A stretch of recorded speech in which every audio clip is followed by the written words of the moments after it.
What's up, everybody? Welcome to another monthly Roundup where I'm going to be talking about all of the new releases that I saw in August of the year of our Lord 2022. We've got a pretty mixed bag here, but I'm excited to get into and share my thoughts on the movies that I thought were good, the movies that I thought were bad, our winners, our losers, our stinkers, our standouts, and most importantly, which movie is going to be voted off the island, starting with Bodies, Bodies, Bodies. This is the latest genre-bending A24 film, and it centers around a group of friends who meet up at one of the friends' mansions to party for a weekend and become sequestered by a hurricane. When one of the friends shows up dead, they all have to figure out who among them is a murderer, which is high-key stressful and also makes them all look totally sus, and also brings their deepest emotions and resentments towards each other to the surface, which is basically better than therapy.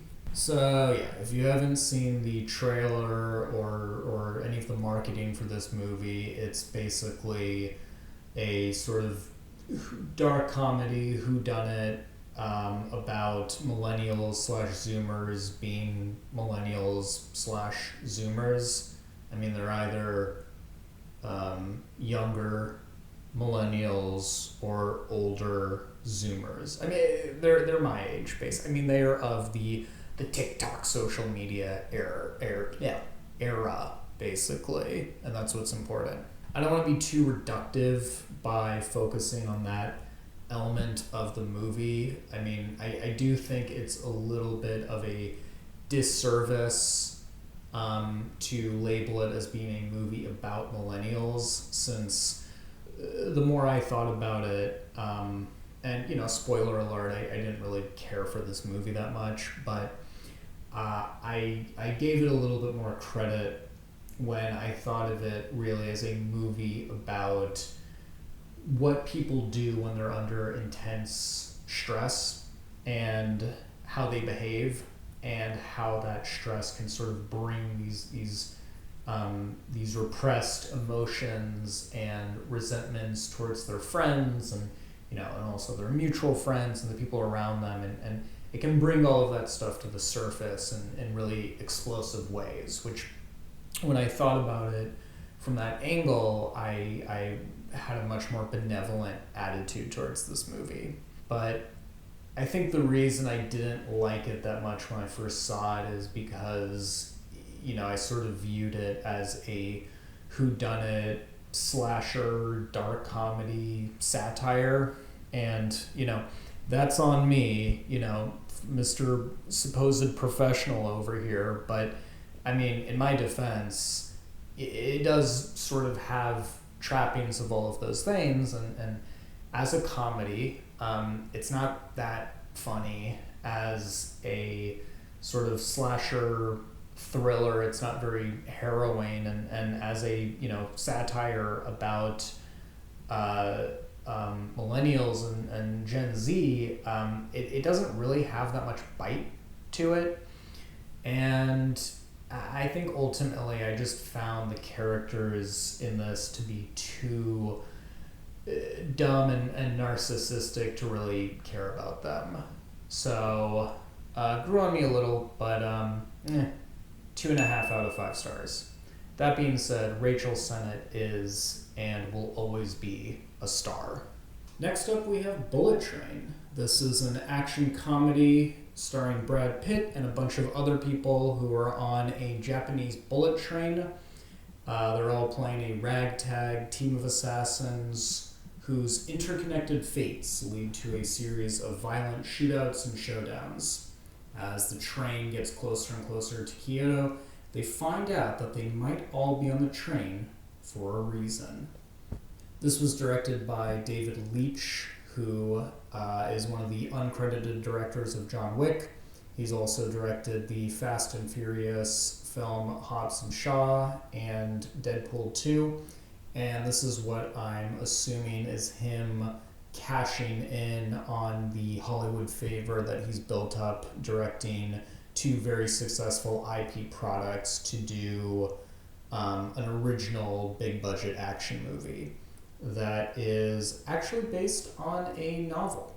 It's kind of a shame because you can tell that Leach is trying to emulate the sort of intricate zaniness of movies like Pulp Fiction and Lock, Stock, and Two Smoking Barrels. And honestly, I just found the result to be kind of annoying. Like, there's a scene in the beginning with Aaron Taylor Johnson and Brian Tyree Henry, who are sort of these like Jules and Vincent sort of, pair of assassins, and they're bickering about their code names being Lemon and Tangerine, and get into this argument about lemons and whether they're bitter or sweet. And you can just tell that Leach is trying so hard to go for the same kind of like energy, that same kind of like quippy, ironic energy of gangsters arguing about this very ridiculous and banal thing, kind of like in Reservoir Dogs and Pulp Fiction. And it's so aggressively unfunny and derivative, and just felt like it was directed at 14-year-old boys. The best thing that I can say about this movie is that the action and pacing are very breezy and move along at this very fast and smooth pace, much like the titular bullet train that the movie centers on. And because of that, I didn't really felt like it overstayed its pretty meaty 2 hour and 40 minute runtime. But again, the more I thought about it, the more I thought about the unfunniness and just the lack of really having a voice and the lack of just originality. It sort of left a bad taste in my mouth. So probably something between 2 and 2.5 stars. After that, I watched Prey, and no, I'm not talking about the German film that came out on Netflix last year. I'm also not talking about the Australian supernatural horror film from 2009 or the South African survival film that came out a couple years earlier. I'm also not talking about the slasher film from 1983, or there are a lot of movies called Prey. Obviously, you guys know what I'm talking about. I'm talking about the latest addition to the Predator franchise, and I gotta say, pretty bold move making a Predator movie and calling it Prey. I mean, that's basically like a pretty bold mission statement where you're saying like, I'm gonna do a Predator film that's like a paradigm shift to one of the greatest action franchises of all time. I had high hopes for this because I had read that it puts a big emphasis on the surviving in nature side of things, and also because it is directed by Dan Trachtenberg, who made 10 Cloverfield Lane, which is a movie that I just love to pieces and is, in my opinion, just one of the best thriller movies to come out recently, and just a perfect example of how to do a spin-off sort of IP movie in a way that's fun and interesting. And while this is a pretty solid addition to the Predator franchise, I do have to be honest and say that I was kind of disappointed by this. And it's hard to articulate why. I mean, it does, true to expectations, spend like the first half doing all of this build up and character building and, sort of, and then it pays off in the second half in this series of very creative and satisfying like badass action sequences. So on paper, I mean, it's exactly my shit. So I don't know, it's moments like these that kind of make me feel inadequate as a film critic.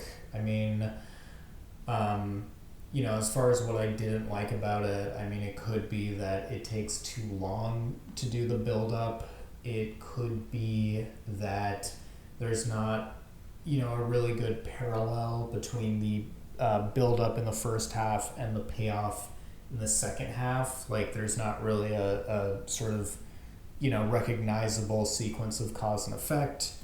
It could be the fact that I just wasn't that interested in the main lead, which is a shame, because one of the things that I loved about 10 Cloverfield Lane is I love a badass female lead in an action movie, but I still did enjoy this and found it to be very fun and creative and inspired, and a solid entry into the Predator franchise. So 3 out of 5 stars.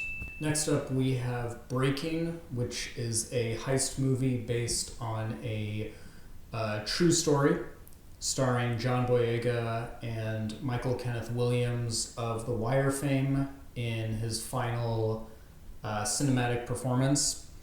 And while I say that this is a heist movie, that's not technically true, because while it is about a man who holds up a Wells Fargo with a homemade bomb, his intentions are not to rob the bank itself, but rather something else that is revealed at the beginning of the movie. I didn't know anything about this movie and saw it completely on a whim because I was looking for new releases, and I saw that this was a heist movie with generally good reviews, so I went and saw it, and I was completely blown away by it.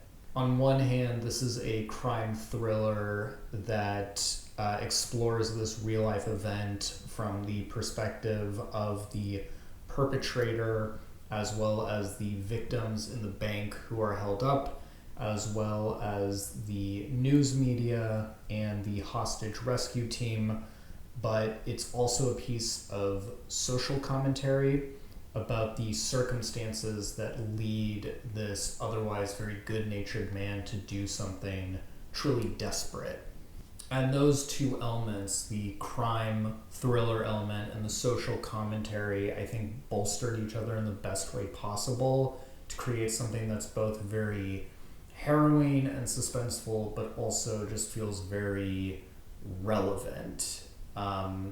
And I think that the whole thing is really anchored by John Boyega's performance. I mean, you can really see the weight of years of mistreatment and neglect from the same institutions that were supposed to protect him and help him,